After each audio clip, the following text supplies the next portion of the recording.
주신 하나님 말씀 누가복음 3장 7절에서 14절까지 말씀 주신 하나님 말씀 누가복음 3장 7절에서 14절까지 말씀입니다. 시작 92페이지 보시면 되겠습니다.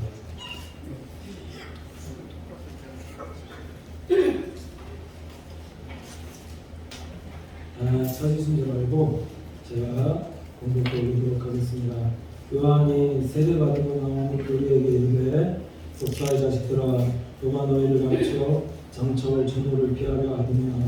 그러므로 회개에 합당한 열매를 맺고 속으로 아브라함이 우리 조상이가 말하지 말라. 내가 너희에게 이르노니 하나님의 능히 이 너들로도 아브라함의 자손이 되게 하시리라. 이미 도끼가 나무 뿌리에 놓였으니 좋은 열매 맺지 아니하는 나무마다 찍혀 불에 던지우리라. 우리가 물어가로되 그러하면 우리가 무엇을 하리이까?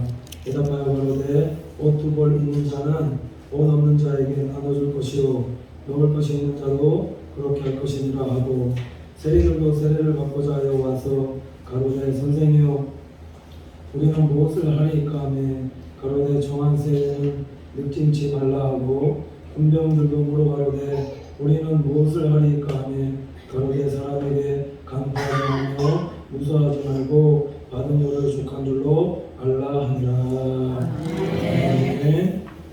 이 순간에 찬양 있겠습니다.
모시면서 인사하도록 하겠습니다. 사랑합니다. 축복합니다. 아멘 것입니다. 건강할 것입니다. 오늘 2022년도 안에 사랑하는 우리 교회와 성도들 가정 안에 많이 일어나게 되시기를 축원을 드립니다. 말씀 제목이 회개에 합당한 열매를 맺는 성도라는 제목으로 하나님 말씀 전하도록 하겠습니다. 우리 신앙생활 속에서 우리가 진정으로 잘되고 복되고 형통하고 많은 열매를 맺을 수 있는 성도의 행위가 무엇일까요? 성도의 행위는 다른 것들이 아니라 하나님께 잘 붙어 있으면 됩니다. 하나님께 잘 붙어 있는 성도가 무엇이냐, 이걸 다르게 말씀드리면 하나님께 마음을 두고 성전을 중심으로 살아가는 하나님의 자녀가 되어지면 요한삼서 1장 2절 말씀처럼 내 영혼이 잘된과 같이 내 범사가 잘되고 강건해지는 것이라고 믿습니다. 우리가 잘 되어지는 것은 겉으로 잘 되어지는 것도 있지만 우리의 신앙생활하는 이유는 먼저 우리의 영혼이 하나님 앞에 잘 되어지는 성도가 되어져야 된다는 거죠. 하나님 앞에 딱 붙어있기만 하면 하나님께서 주시는 요한복음 15장 11절에 보면 이렇게 말씀하고 있는데, 내가 이것을 너희에게 이르면 나의 기쁨이 너희 안에 충만케 하려 합니다. 하나님께 주시는 기쁨과 은혜가 충만한 성도의 신앙생활이 되어지면, 그러면 범사가 잘 되어지고, 여기서 범사라는 것은 굉장히 많은 일을 포함하고 있습니다. 내가 하는 일, 내 자녀의 문제, 내 진로의 문제, 미래의 문제, 직장의 문제, 농사의 문제 다 포함되는 거예요. 범사가 잘 되어지고 난 강건해진다는 것은 영혼만 하나님께서 강건케 해주시는가? 아니요. 육신까지도 강건해서 우리 모세와 같이 기력이 쇠하해지지 않고 주에 열심히 종착하면서 이렇게 살게 하나님께서 은혜와 복으로 채워주시라 믿습니다. 우리 잘 붙어있으면 된다는 왜 이 말씀 드리냐면은 열왕기상 새벽에 강해 설교를 하는데 보니까 이게 계속 반복되어지는데도 이게 여러분들이 깨닫지를 못합니다. 계속 반복해서 말씀을 드리는데도 이게 왜 자꾸 이게 못 깨닫는지, 진정으로 하나님께 마음 두고 성전을 중심으로 살아갔던 왕들은 하나님께서 나라도 길게 오래 통치할 수 있는 복과 은혜 주시고, 나뿐만 아니라 내 자녀와 후손들 때까지도 약속의 말씀 주셔서 책임져 주실 거라고 계속 말씀하시는데, 역으로 하나님께 마음 두지 않고 성전에는 관심 없고 우상 준비하면서 살아가는 그 자녀들에게 보니까 나라도 하나님께서 짧게 통치하게 할 뿐만 아니라 자녀도 보니까는 2대를 못 넘기게, 3대까지도 아닙니다. 2대를 못 넘기게 계속 하나님께서 그렇게 하는 거다. 그러니까 성도에게 복이 무엇이냐라고 하면서 하나님께 마음을 두고입니다. 이게 회개다. 하나님께 마음 두지 않고 살았는데 하나님께 마음 두는 게 그게 회개다. 오늘 성경적으로 표현하면은 하나님께 우리의 마음이 붙어 있으면 자연적으로 열매 맺는 성도의 신앙생활을 하게 되어지는 것을 그렇게 말씀하고 있다는 거예요. 시편 1편 3절 보면 저는 시냇가에 심은 나무가 철을 따라 열매를 맺으며 그 잎사귀가 마르지 아니함과 같으니 그가 하는 행사가 다 형통하려로다 말씀하셨어요. 이게 붙어있으면 때가 되면 하나님께서 모든 일들 가운데 열매 맺게 해주시는 겁니다. 다 붙어있는다는 말이에요. 우리 농사하시는 분들 보면 뿌리가 땅 밑에 깊게 달렸을 때 뭐 사과나무든지 감나무든지 밤나무든지 쭉 깊게 이렇게 되어 있으면 때가 되면은 하나님께서 열매 주렁주렁 맺게 해주지 않습니까? 장로님 그러시더라고요. 이 농사도 하늘에서 이게 진짜 하나님께서 은혜 주시지 않으면 다 하늘에서 은혜 주셔서 복 주시는 거다. 이게 뭐 농사일 뿐만 아니라 우리 교회도 마찬가지입니다. 위에서 하나님께서 주시는 복이 있어야 되고 성도들도 마찬가지입니다. 위로부터 하나님께서 은혜와 긍휼과 자비롭게 우리를 여겨주시는 거죠. 그래야지만 그 은혜로 성도가, 개인이, 가정이, 교회가 잘 되어지는 것이지 뭐 내 뜻대로 살아, 내 힘으로 살아서 잘 되어질 것인가? 좀 잘 될 만하면 넘어지고 잘 될 만하면 안 되고 계속 그렇게 살아가지 않다는 거죠. 오늘 세례요한의 사역을 보면은 하나님께서 세례요한을 통해서 우리에게 말씀해 주시는 중요한 메시지가 있는데 7절에서 8절 말씀 제가 다시 읽어드리면 이렇습니다. 요한이 세례를 받으러 나오는 무리에게 이르되 독사의 자식들아 누가 너희를 가르쳐 장차올 진노를 피하려 하더냐. 그러므로 회개에 합당한 열매를 맺고 적으로 아브라함이 우리 조상이라 말하지 말라. 내가 너희에게 이르노니 하나님이 능히 이 돌들로도 아브라함의 자손이 되게 하시리라. 이렇게 말씀하고 있습니다. 자, 지금 세례요한이 세례를 받으러 나오는 무리에게 지적하면서 말씀하고 있는 것이 뭐냐면 세례에 대한 말씀을 하시면서 세례를 받으러 나온 사람에게 지금 이 독사의 자식들아라고 책망하고 있더라는 겁니다. 이 책망의 의미가 뭐냐라는 거죠. 이게 아주 보면은 우리에게 이게 충격으로 다가오는 말씀이 되어야 됩니다. 왜 충격이냐면 이 말씀 묵상해 보면은 회개하였습니다. 세례를 받았습니다. 그래서 나는 속으로 아브라함의 자손이 되었다고 이렇게 생각하는 사람들이 참 많다라는 거죠. 근데 세례요한이 지적하는 것은 그게 아니다라고 지금 지적하고 있더라는 겁니다. 회개했다고 세례받았다고 다 아브라함의 자손인가? 아니요. 아니더라고요. 세례요한이 말씀하는 게 무엇인가? 겉으로 세례를 받았다고 다 아브라함의 자손인가? 아니다 얘기하거든요. 그럼 어떤 사람이 진정으로 아브라함의 자손이 되어질 수 있는가를 오늘 성경 말씀이 얘기하고 있는데 회개에 합당한 열매를 맺어라. 열매가 있어야 된다. 회개의 증거가 뭐냐면 열매로 나타나줘야 된다. 그러니까 회개한다라고 다 회개인가? 이것은 속으로 내가 회개했다라고 생각할 수 있지만은 이게 성도의 착각일 수 있다. 오늘 하루 말씀을 드리면 나는 예수를 믿었다. 근데 믿었다. 다 예수 믿는 사람들인가? 이게 속으로 내가 그렇게 생각하는 것일 수 있다는 거예요. 내 생각일 수 있다는 거예요. 그러면 어떠한 사람이 예수님을 진정으로 믿는 사람들인가? 회개함으로 회개에 합당한 열매를 맺는 성도.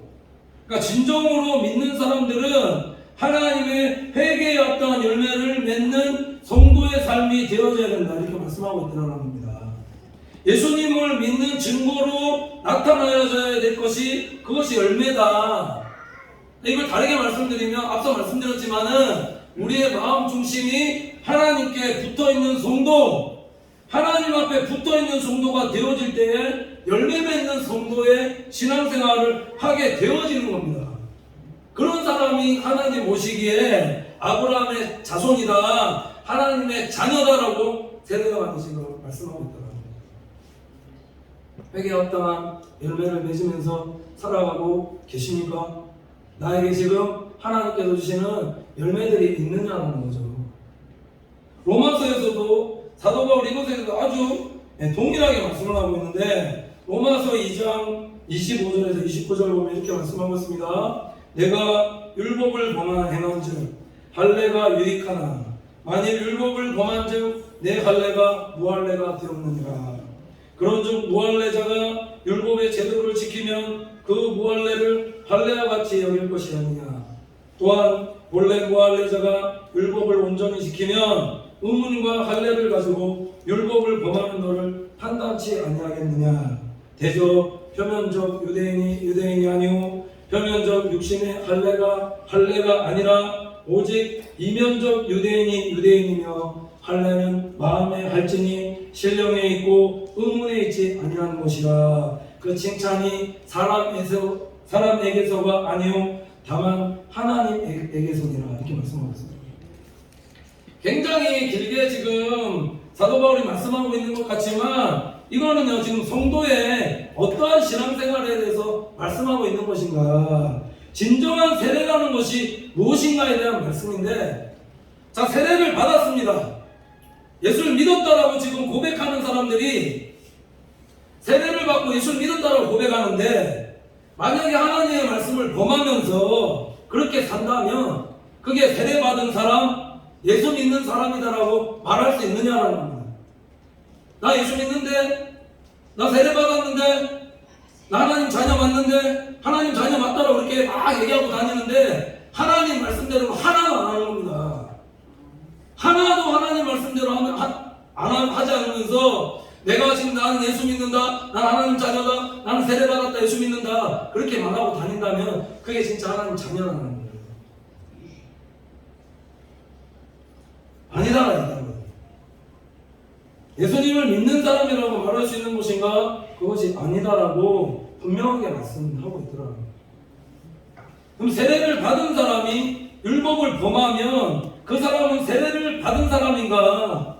그 세례 받지 않은 사람과 같다 이렇게 얘기하고, 무할례자가 되었다. 할례 받은 사람 율법을 범하면 무할례자가 되었다라는 것은 세례 받지 않은 사람과 같다, 동일하다 이렇게 말씀하고 있더라는 겁니다. 자, 그러면 어떤 말씀을 그 뒤에 연속해서 하고 있는가 보시면, 대저 표면적 유대인이 아니오 표면적 육신의 할례가 아니라 지금 이렇게 말씀하고 있는데, 이 표면적이라는 것은, 표면적 유대인이라는 것은 겉으로만 세례를 받았다고 다 하나님의 사람들인가, 표면적으로 세례를 받았다고 다 하나님의 사람들인가, 그게 아니다라는 겁니다. 그럼 무엇입니까? 오직 이면적 유대인이 유대인이며 이렇게 말씀하고 있는데, 여기서 이면적이라는 것은 내면이다라는 거예요. 내면. 그러니까 표면적 유대인만이 아니라 내면적이라는 것은 우리의 마음에 세례를 받아야 된다. 이걸 연결해서 쭉 가다 보면은 로마서 8장까지 이제 가게 되면 이렇게 되어지거든요. 이걸 뭐라고 해요? 겉으로만을, 예수님도 말씀하셨죠. 물과 성령으로 거듭나지 않으면 하나님 나라를 볼 자가 없느냐 말씀하듯이, 우리가 겉으로만 물세례만 받는 하나님의 자녀가 진짜 하나님의 자녀가 아니라 성령으로 거듭난 하나님의 자녀, 성령으로 거듭났다는 것은 내 마음에 진짜 신령과 진정으로 하나님 앞에 성령으로 세례받은 하나님의 자녀가, 그게 진짜 하나님의 자녀고 아브라함의 자손이다.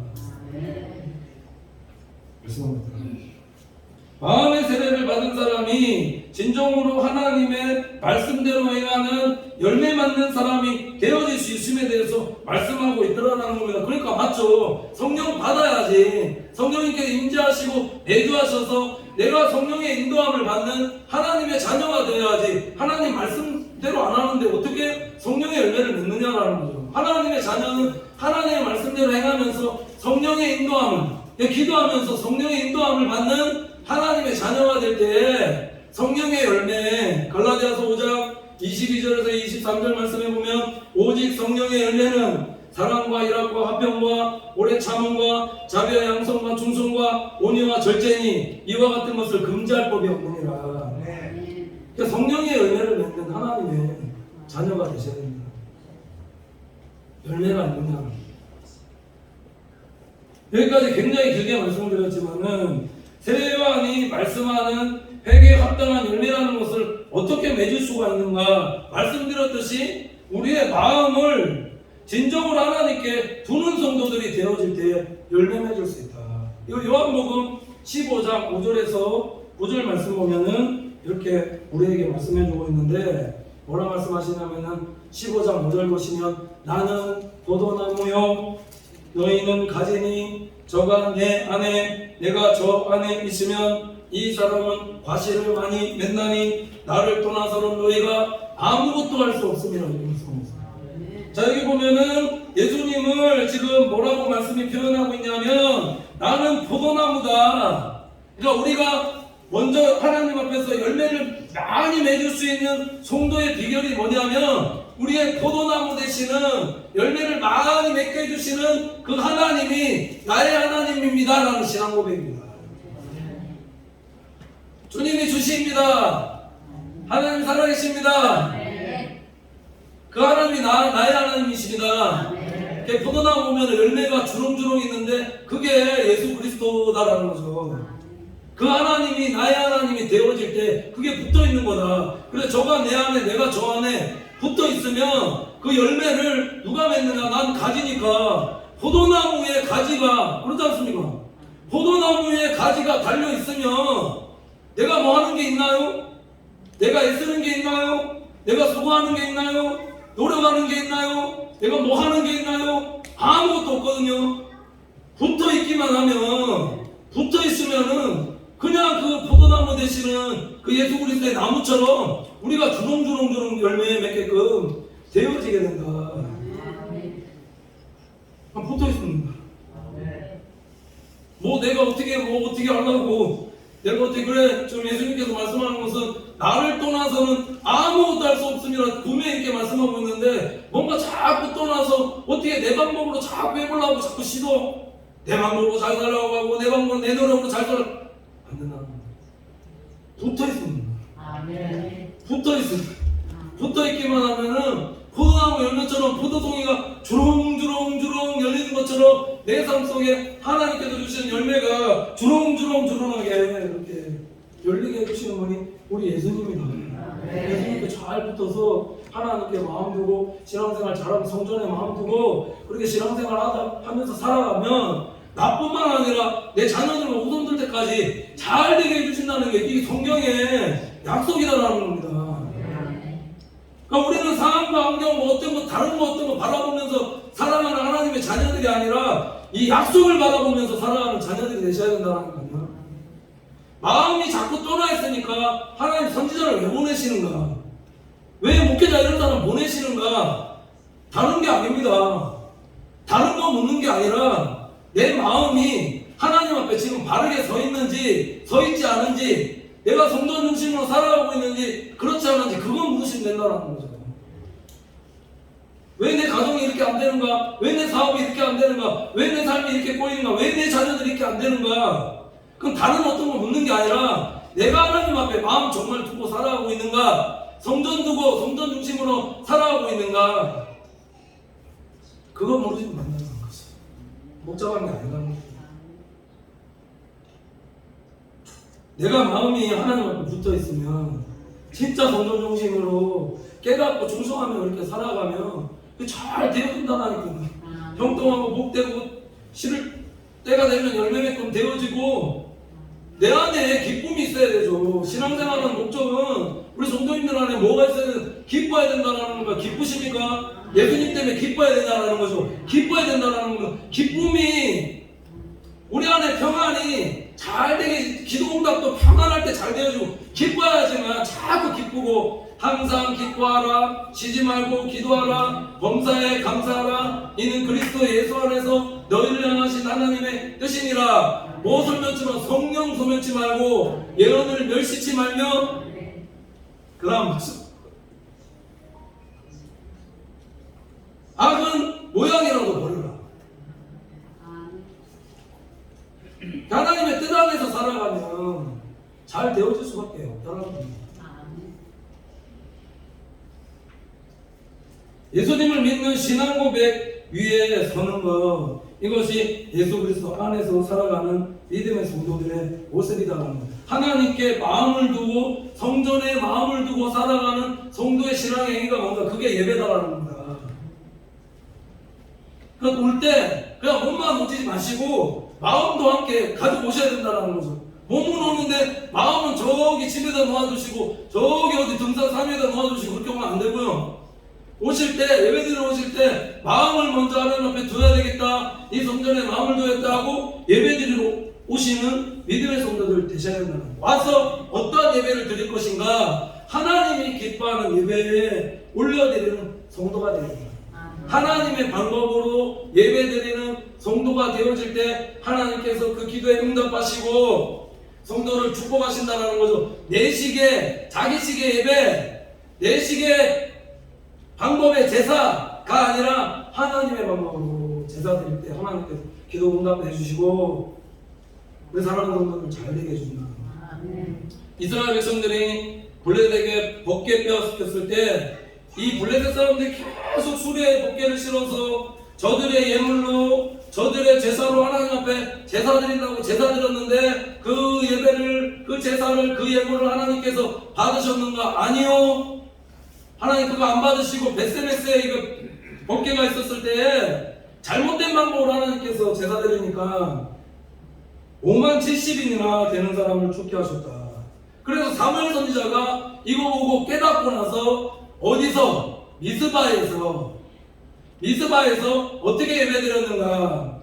사무엘상 7장 9절 보면 이렇게 말씀하고 있는데 사무엘이 젖 먹는 어린 양을 취하여 온전한 번제를 여호와께 드리고 이스라엘을 위하여 여호와께 부르짖음에 여호와께서 응답하셨더라 이렇게 말씀하고 있습니다. 다른 예배가 아니라 어린 양을 취하여서 온전한 번제를 여호와께 드렸다는 것이 무엇인가? 예수 그리스도의 보혈의 피를 의지하는 진정한 회개가 있는 이 번제와 제사를 하나님 앞에 드릴 때에 예물이 중요하죠. 어린 양 대신 예수 그리스도 보혈을 의지하는 다 죄인이니까 우리 의인이 없거든. 예수 그리스도의 보혈을 의지하면서 하나님 저는 죄인입니다. 회개합니다. 잘못했습니다. 용서해 주시옵소서. 긍휼히 여겨 주시옵소서. 불쌍히 여겨 주셔서 이 제사 드릴 때 그리고 나서 부르짖어서 하나님 앞에 기도하니까 하나님께서 응답하셨다. 이렇게. 진정한 회개 이후에 하나님 앞에 드리는 기도가 되었을 때 이 기도가 뭔가? 기도는 삶의 진정한 변화를 위한 기도가 되어지더라는 거예요. 진정한 회개에 의해 기도는 뭔가 하나님 앞에 하나님 이거 주세요, 하나님 저거 주세요, 하나님 이거 응답해 주세요, 저 응답해 그게 아니라 이 기도가 바뀌어서 하나님께 우리 기도가 달라지는데 달라지는 기도가 뭐냐? 내가 주님을 위해서 이제 뭘 해야 됩니까? 하나님을 위해서 제가 뭘 해야 됩니까? 이렇게 바뀐다. 10절 보시면 우리가 물어가로되 그러면 우리가 무엇을 하리까? 하나님 내가 주님을 위해서 뭘 하리까? 하나님 내가 하나님의 영광을 위해서 무엇을 하는 사람 되어야 되겠습니까? 나는 이런 기도가 되어지는 성도. 이걸 다르게 말씀드려서 보면 성도가 정말 변화된 성도인가 그렇지 않은가, 회개한 성도인가 그렇지 않은가를 보면 무엇을 보면 알 수 있는가? 묻는다라는 겁니다. 하나님 앞에 무엇을 묻는가? 내가 주님을 위해서 하나님 제가 뭘 해야 됩니까? 이게 기도뿐만 아니라 이게 성도와의 관계 안에서도 그렇다는 거죠. 내가 무엇을 해야 됩니까? 라는 것은 내가 무엇으로 섬겨야 되겠습니까? 그렇게 묻는다는 거죠. 내가 주님을 위해서 무엇을 하면 되겠습니까? 주를 위해서 하나님의 영광을 위해서 일하는 믿음의 성도들이 되셔야 된다는 겁니다. 우리가 왜 기도하는 성도들이 그래서 되셔야 되는가? 기도해야 하나님께 주시는 성령의 능력으로 하나님께서 기뻐하신 일들을 행하는 성도가 될 수 있습니다. 기도해야지 하나님의 말씀에 순종할 수 있고 기도해야지만 하나님의 뜻을 행하는 믿음의 성도들이 되어질 수 있다는 거죠. 하나님께서 이스라엘의 이 초대왕으로 세웠던 사울왕의 삶을 보면은 성령으로 기름 부으심을 받았습니다. 근데 그 이후의 삶이 어땠는가? 계속해서 하나님 말씀 지키지 못하고 불순종하고 신적반자에게 가르침 청하고 계속해서 하나님께 범죄하는 사람으로 그렇게 살아가는데 그 왜 그러느냐? 이면을 들어가 보니까 여호와께 묻지 아니하였다. 기도하지 않았다. 하나님 앞에 물어보지 않으니까. 왜 이게 불순종하니까 하나님께서 응답지 않더라고요. 이걸 다르게 말씀드리면 하나님의 말씀으로 권면을 받을 때, 지적을 받을 때 진정으로 회개하지 않고 그 말씀을 아멘으로 받아들이지 않기 때문에 행위의 변화가 없는, 진정한 회개의 기도가 없는 기도를 하나님께 드릴 때에 기도에도 하나님께서 응답이 없더라. 그래 역대상에서 결론처럼 뭐라고 말씀하고 있냐면 그의 삶은 여호와께 묻지 않는 삶이다 이렇게 결론되고 있더라.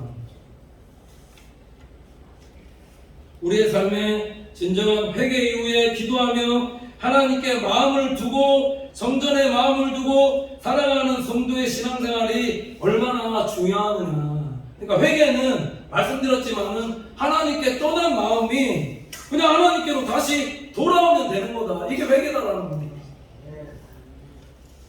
붙어있으면 된다는 거다. 돌아와서 원래 있던 자리로 돌아오는 게 회개인데 잘 붙어있으면 이렇게 잘 붙어있으면 마음도 그렇게 있으면 그냥 붙어있기만 해도 된다니까요.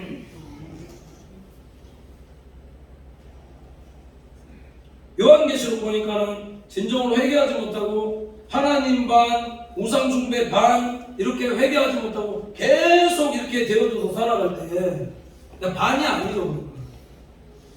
우상숭배로 인해서 찾아오는 것이 보니까는 이게 왜 우상숭배하면 하나님 안에서 살아가지 못하면 우상숭배 하게끔 그렇게 되어지는가 이면을 들어가 보니까 이게 자꾸 육적으로 살아간다는 거예요. 육적으로 귀신이 우리를 자꾸 육적으로 살아가게끔 귀신의 영들이 그렇게 육적으로 살아가게끔 그렇게 해서 어디로 인도하는가? 그 더러운 귀신을 얘기하는 자꾸 음란으로, 음행으로, 성적인 부도덕으로 이렇게 마지막 시대에 이제 귀신의 영들이 많이 이제 판을 치게끔 이렇게 되어지니까 그러니까 사람에게 그 많은 귀신들이 들어가면 어떻게 되냐는 건 성 전체 정체성은 있는 겁니다. 내가 남자인데도 귀신 들어오니까 이게 내가 남자인 것도 모르고 그냥 여자인 채로 살아고 여자에게 귀신 들으니까 이게 내가 여자인지 모르고 남자로 이렇게 살아가요. 마지막에 이렇게 동성연애가 아니에요. 그래서 소돔과 고모라가 되게 많았습니다. 동성연애가 남새가 하는 자 11개도 보면은 꼭 우상숭배 많이 하는 거 음란과 음행이 많은 곳을 보면은 꼭 남새가 하는 자가 있습니다. 왜 그러냐면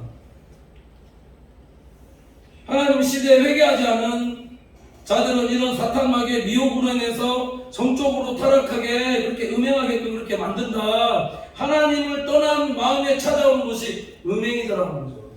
이 하나님을 떠난 것에 비유하는 것도 음행이지만 실제적으로 마음속에 계속 우상숭배하고 우상숭배며 살아가는 것도 음행이라는 얘기하거든요. 왜 성도를 망하게 하는 거다. 그러니까 이 모든 것들을 회개하고 다 이것도 내어버리고 하나님께 마음을 두면서 살아가는 성도 되어질 때 회개에 합당. 그러니까 하나님께 마음 두면서 이거 다 하나님 회개하고 하나님께 마음 둘 때 그러면 하나님께서 열매 맺게끔 이렇게 인도하신다. 길게 설명드렸지만은 이게 붙어있는 성도의 신앙생활이 되는 거예요. 그냥 자꾸 회개하는 거예요. 하나님께서 선지자들, 구약의 예언자들, 그 여러분들이 타락했을 때 그때 큰 선지자들 많이 보내시거든요. 왜 그러는가? 하나님께 마음 두라는 거죠.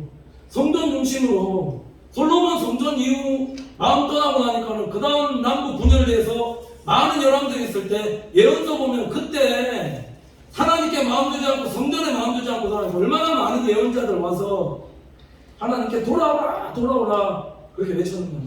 그 마음 두시면 된다는 거예요.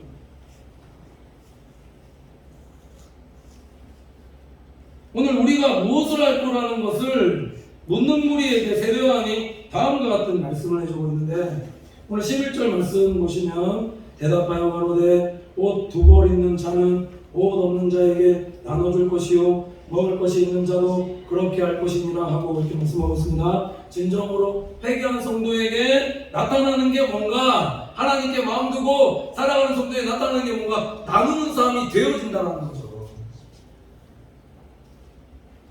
세례 요한이 말씀하는 게 나누는 성도 되어진다는 거. 가난하고 힘들고 어려운 자들 도와주는 그런 성도의 삶 살게끔 되어진다. 그러니까 부자하고 교회가 전도하고 선교하고 그런 교회와 성도들 되어지는 거 누구를 위하여? 주를 위하여 하나님의 영광을 위하여 나누는 삶을 살아가는 겁니다. 있어서 나누는가? 아니요. 물질이든 영적이든 없어도 내 안에 성령님 역사하시면 자꾸 주고 싶고 나누고 싶고 도와주고 싶고 그런 하나님의 사람 되어진다니까. 그게 성령의 사람이다.